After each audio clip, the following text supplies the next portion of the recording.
I didn't get the memo. No joke. Christmas CD. Ah, the penultimate. Yes. Anyway, next question, sir. Sound guy's happy about it. All right. Edit this. We've come to an awkward moment in the Butch Radio Roadshow. We're gonna get back to how do you like the Poconos, Michael? Let's make it easy. Let me tell you something. Be honest. I love it. An actual emergency. Yeah.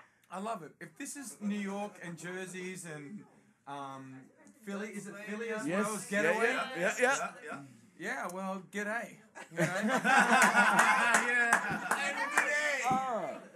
I mean, the only thing that pissed me off about staying here at this hotel this time, I was hoping there was a pool. Because I wanted to see some one-piece 60-year-olds, dude. And I did. I'm not going to lie. Oh, you did. And you never know, when Bob's going to come out, he's just lost $2,000.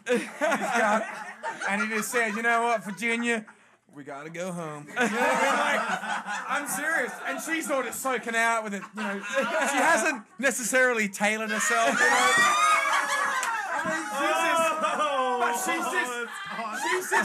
she's just there having fun.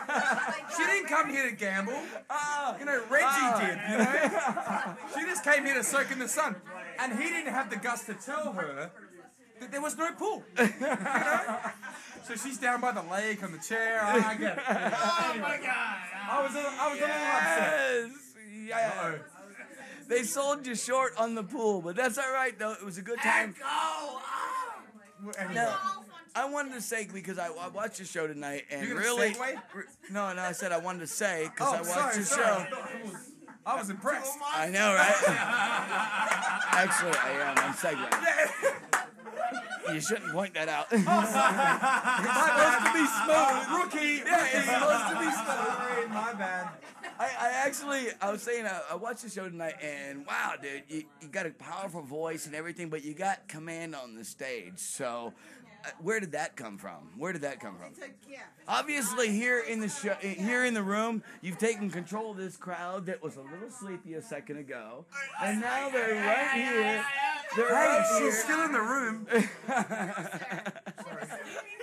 Hey, here's the talk deal. About acting? There's two. I talked to your mom the other day. Yeah. Oh no. There's two things that make a good stage thing. It's like one, it's either you have that or it's innate, right? Right. And then to be honest, it's a great band behind you. Yeah. And if you feel like you're not worrying about, you're hearing bum notes and everything. If you just feel like you're surrounded and you're protected, then everything can just come out. Now you can just if you're a front man and that's your thing and that's what you do, then you can just concentrate on yourself and the audience. Yeah, and if you've got a good band backing behind. group, yeah. And did you have that this weekend at the Poconos? No, actually. Honest to God, they were amazing. And we only rehearsed once, and it was great, and they were pros. And once you know they're pros, it's like. And, takes all that pressure off. And also, and I believe in spontaneity as well. To be honest, it's second show you popped some spontaneity. As a matter of fact, I honestly think that you do enough like rehearsal. We only went through everything once and everything, and I'm like, they're good, they're pros, and I know what I'm doing. Boys, let's just go up there and have some fun. You know what I mean? And like either you sink or swim, and but that electricity that comes from that going, what the fuck's going on here, then the audience is going, they go with you. Right. They pick it I think up. it draws you in. They give you that kind of thing. And that's what moved you. That was that spontaneity that moved you to actually sing a national anthem tonight. Our national anthem. It moved you. It moved everybody. No, honestly, I mean, I've been here for almost 13 years, and that wasn't a cheesy thing for me. And I've sung it in stadiums and NASCAR and about netball. And it's like, and netball. I mean, that's just one of the most. Living here, I mean, I was here in '98, and then when 9/11 happened, to be honest, it changed everything. I was in Atlanta, and we thought the CDC was going to get hit. No one knew in the country. Right.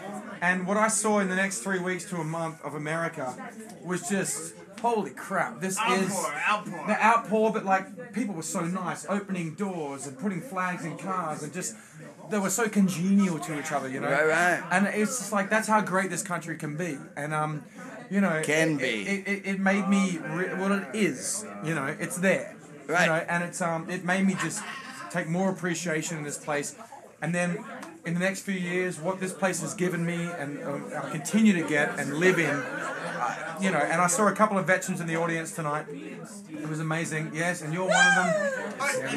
An ex-Navy chief, I mean, beautiful woman. And it was like I saw it, and I was like, you know, it's Labor Day, and I was like, you know what, I want to do this, and it just came out of nowhere. So yeah. You know what? And as a veteran, and as a veteran, as an American, the way you came across, it wasn't contrived, it wasn't lame.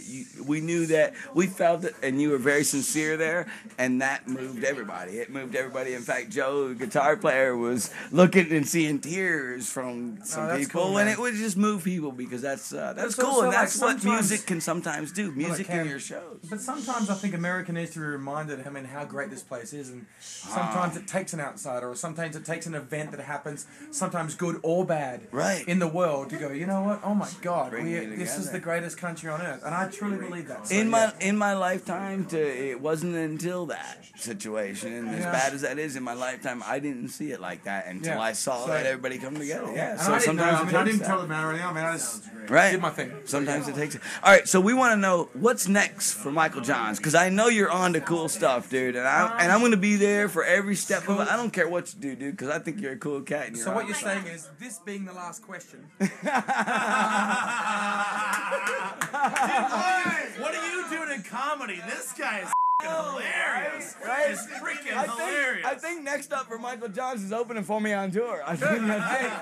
I have an MC. As long as there's a 6-inch sub and a van, I'm in. It's there. We got both. We've got both. And I'll even share a towel. I don't care. Yes, we've got that and Bud Light. No, there's a bunch of stuff going on. I mean, it's been a crazy year, you know. In the studio making a new record, and I know you girls are waiting for it. I'm sorry. Trust me. Trust me. I know. I feel bad because there's been a bunch of songs that I haven't been able to show you everything yet because it's not quite done yet. But anyway. I've been actually writing a few songs for movies and TV and everything, and we've got another song coming out, a new Randy Jackson film that he's doing that I just wrote for Brooke White, a friend of mine. Oh, very She's cool. got the lead in this new film. Sorry, and I've got 2 songs in it. One I'm singing and then she's singing, which is pretty cool. And got a bunch of gigs booked up and everything. And to be honest, I really want to finish this. Shut the f*** up. And that's it, y'all. No. There's a bunch. I mean, I'm a songwriter, you know, first and foremost. So is that really where your passion was? Songwriting? Not even. It was where your passion was songwriting. Songwriting. That's it. Dig that. That's the biggest thing ever. As long as you got that, you can do whatever. Right. The chances of being like the mega star, that's something. You know, that's something that this all happens. But as long as you like a musician for life and songwriting and everything, that never stops. You know, so that's been pretty cool. And that's everything. Ladies and gentlemen, Michael Johns right here on the Butch Radio Show. Live in the Poconos. We need to get dropped. Where do we find you online, Michael Johns? Why don't you tell me, girls? Michael Johns online!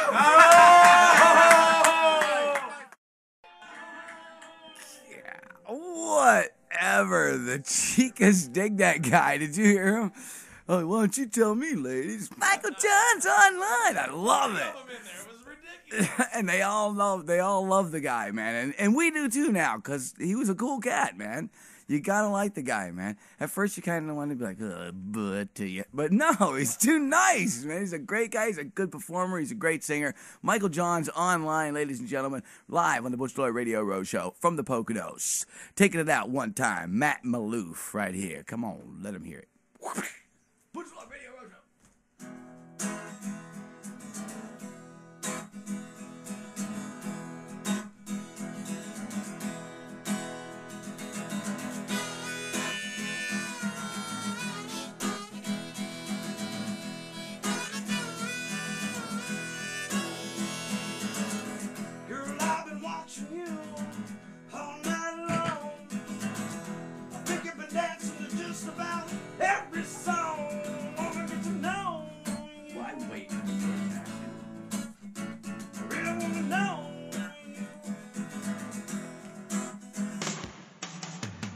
Light presents Real Men of Genius. Real men of genius. Today we salute you, Mr. Hair Gel Overgeller. Mr. Hair Gel Overgeller. Less ambitious men stop with 2-in-1 shampoo, but you put in countless hours, tireless dedication, and a 5-gallon drum of industrial adhesive. Sticky goo. Like a lacquered hedgehog or oily porcupine, what woman wouldn't want to run her fingers through your razor-sharp stalagmites of hair? Or is it stalactites? Wind, water, stray bullets, even repeated hammer blows. Nothing can muss your immovable mane. I got a hair helmet. So crack open an ice cold Bud Light, oh master of the moose. And while you're at it, crack open another bucket of goo. Mr. Hair Gel Overgeller. Bud Light beer, Anheuser-Busch, St. Louis, Missouri.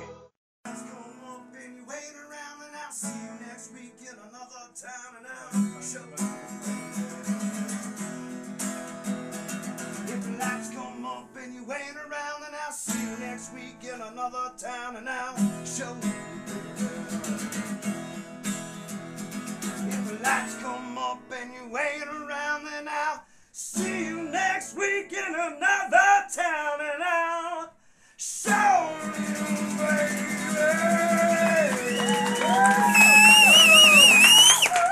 There we go. Matt Maloof turning it out right here on the Butch Radio Roadshow, 103.1 The Fox. We are back live in studio with a live studio audience right here in downtown Frisburg.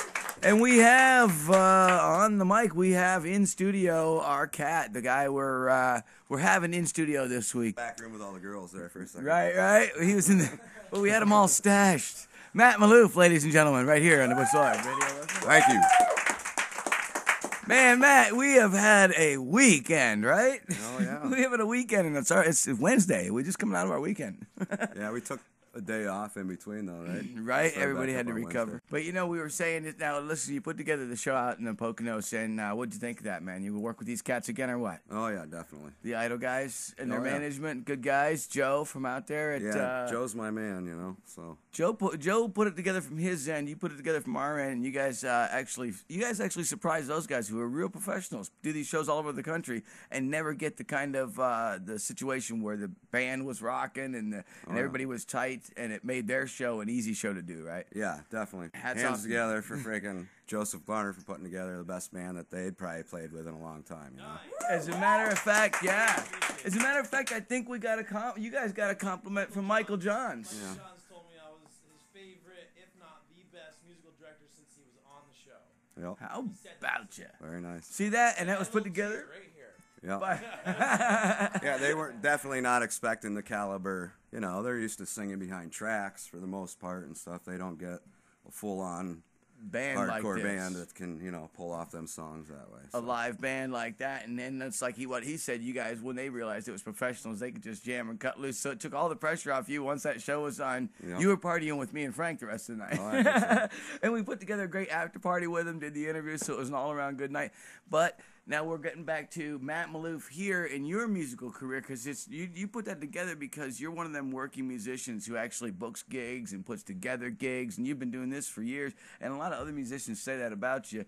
No matter what, anybody, whether or not they like your music, if they're a country band or a jam band or they're a different kind of music, you put together gigs for everybody and all of them, man. And they all bow down to you put together a little scene here, man. Good. You know, and that's what I want to do is bring the scene back to especially this area where there's tons of talented people, musicians, comedians, you know, artists that need a place to be showcased, you know, because it's all here. Just got to get it put together and out there, you know. And, you know, if the guys don't do it, no one does it for us. That's usually what we find at this that's level. for sure. No one will do it for you, and you have to do it yourself. And it's always, you know, it's like guys like you and the other cats. And, you know, every band has one or two go-getters in the band, else the band never goes anywhere. Yeah, at least one. Right, and that's why you're actually the Matt Maloof and the contraband, because you're the one, because you actually, and every one of them, if they don't have somebody doing all that stuff for them, and I look at, you're like Joe, you guys will put on many hats. You're their singer, you start off singing, and then you see there's a need for you to get a gig, so now you're booking yourself. Next thing you know, one thing leads to another, and you keep wearing all these other hats.